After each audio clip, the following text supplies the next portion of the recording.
Good evening and salutations, my Days of Our Lives fans. There's things that I like in this episode, and then there's things, or one particular thing, that is just becoming a drag. And you know what? Let's just get to that part because I really feel like I need to fully explain, so I don't just come across as just very crass or like nonchalant about it because it is important. Um, and this is the whole Chad scene. This whole Chad and Jennifer and Jack and JJ scene.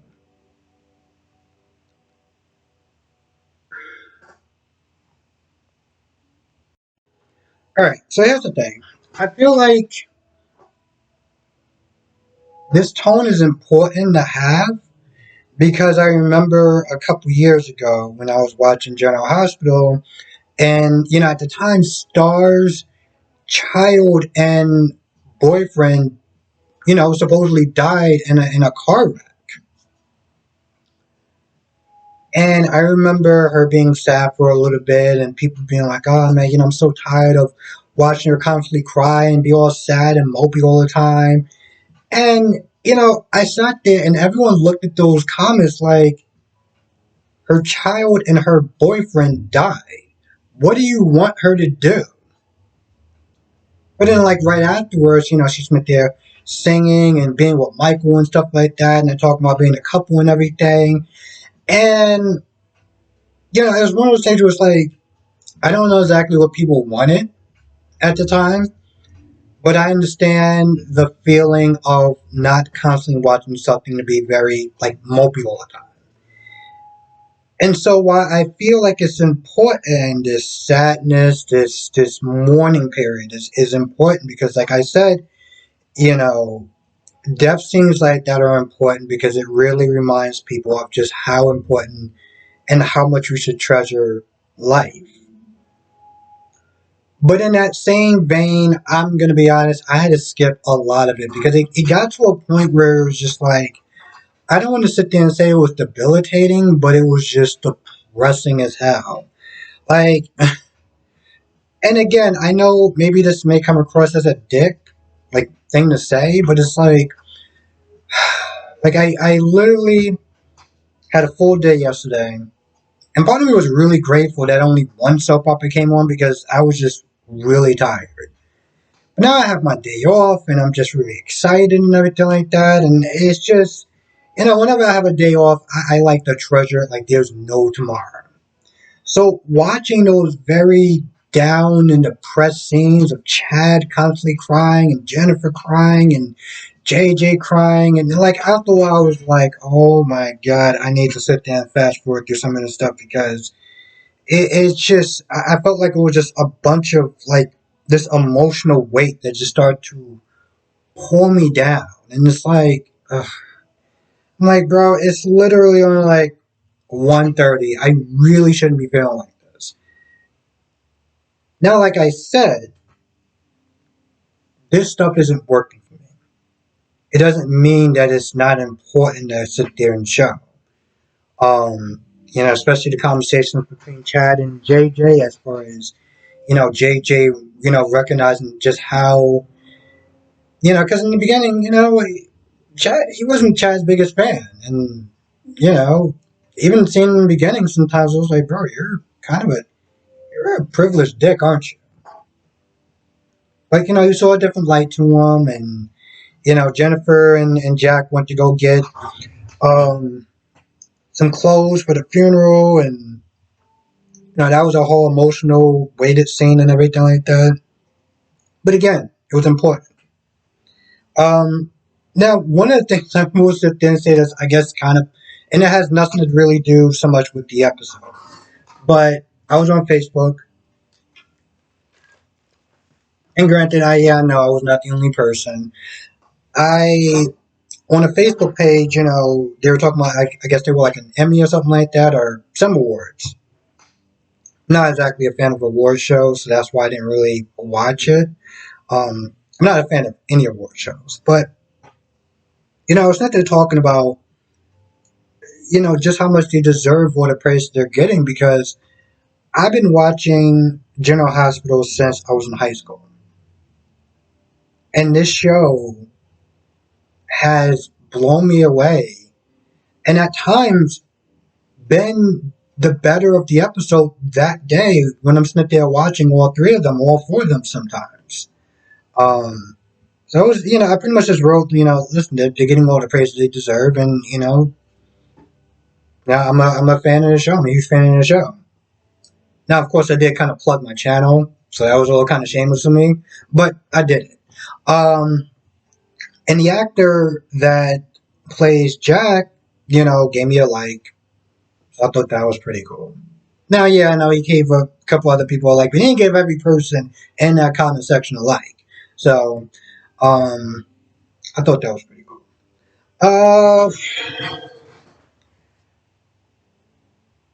Now, the stuff between Orpheus and Evans, I know some people call him Christian, some people call him Evans. I'm just gonna switch around the names.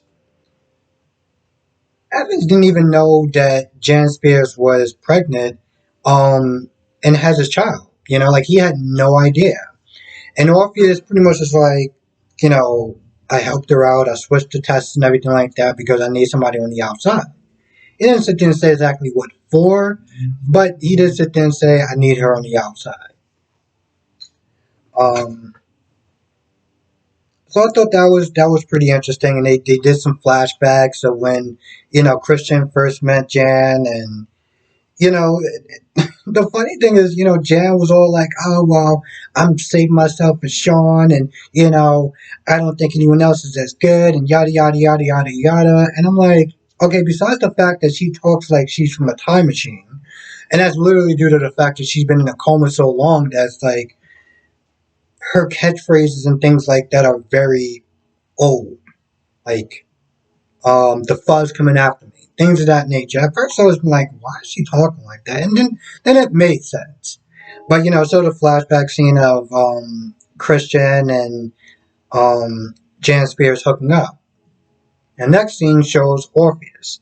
Orpheus comes in there, and at first they talk a little bit, and she talks about how she's pregnant, it's Sean's baby, yada yada yada. And Orpheus is like, no, it's really Evan's child. And Jan Spears says something like, "Oh, you're just a loser mopping the floor," or something like that. And Orpheus is like, "Yo, do you know who I am?" At the time, she didn't know. When you said he's Orpheus, she was like, "Oh, okay, yeah, like that Orpheus." But Orpheus is like, "Listen, I'm gonna sit there and I'm gonna help you out. I'm gonna get you to the other side. I'm gonna help you. But in return, I need you to do something for me." I don't know what that is, and that's something that I am I wouldn't sit there and say desperately, but I'm very interested to find out. Um, there's a point where at first I thought this was like a dream, but Jan Spears actually kissed Brady. I mean, well, Sean. Sean Brady. Kissed Sean.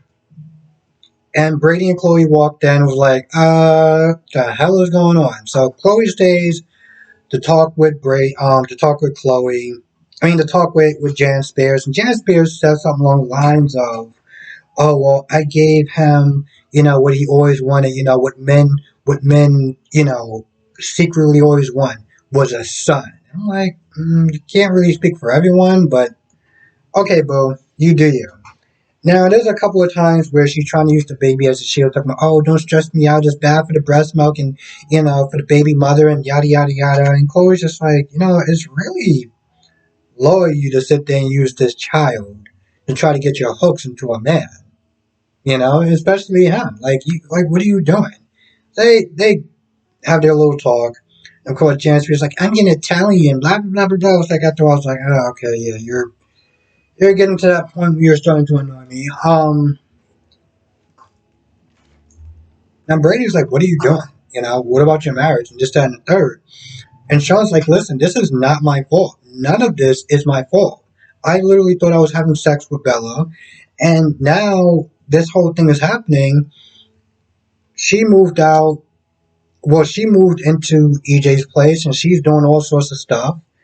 Um, and of course, Chloe did say something along the lines of, "Well, you know how Belle is when she's really bored and stuff like that. She'll sit there and find somebody to comfort her." And of course, Chloe was like, "Yeah," like she remembered that conversation she had with Belle about possibly hooking up with EJ.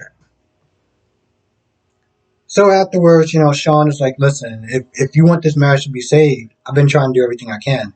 Talk to your sister." And when Chloe got out, um, Brady was like, "That's exactly what I'm going to do. I'm going to sit there and I'm going to talk to Bella." Now Chloe was like, "No, no, well, you can do it in the morning. Just don't do it tonight, you know." And at first I was like, "Okay, don't do it tonight because it's late. People are trying to go to bed, trying to wake up early in the morning for work. And you're in a really state of rage. You're kind of mad right now. You may not want to come at her with that energy." Nope, that's not what she said. She was like, "You don't want to. You just don't want to sit there and see her tonight." And of course, Brady put two and two together. Was like, "That son of a bitch," or something along those lines, But he knew why she was like, "Don't go over there tonight." Um,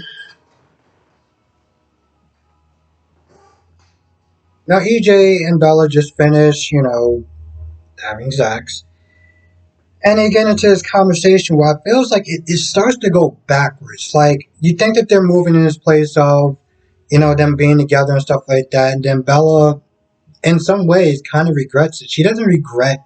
She may not regret what she did per se, but she wants to take her time and not rush into whatever that is, because once again, I felt like they kind of regressed a little bit, or at least she regressed.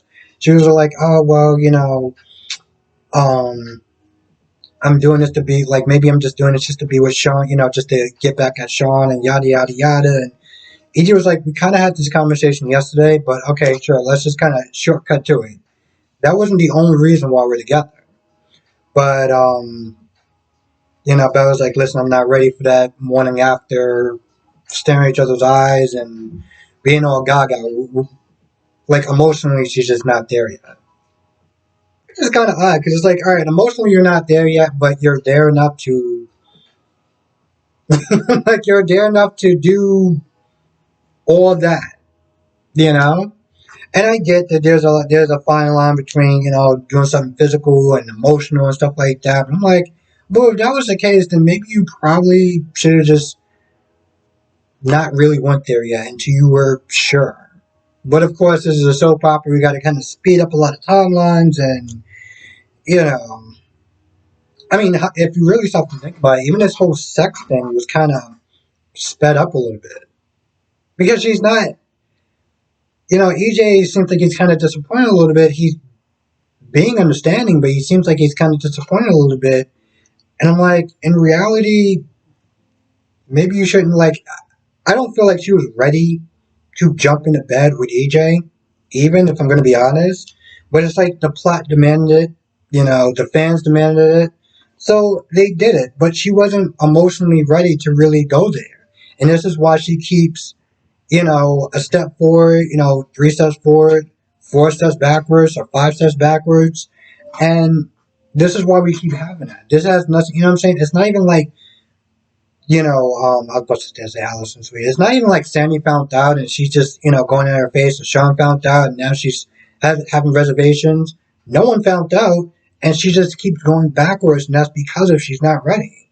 But yet, she was somehow ready to have sex. I mean, in reality, she doesn't strike me as somebody just like, well, yeah, I'm just gonna sit there and go for it. I'm not really ready for that full attachment. It's like, bro, what are you doing? I felt like they just really rushed the sex scene.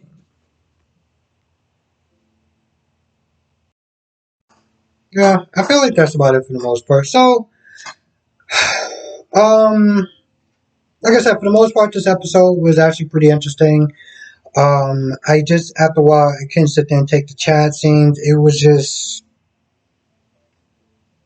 I couldn't do it anymore. Hell, actually, I started fast forwarding through some of them. Especially some of the stuff with Jennifer, because after a while, it was like, uh, because on one hand, I want to sit there and be I don't want to come across as a dick and be like, oh, this stuff doesn't matter, because it does. The tone matters.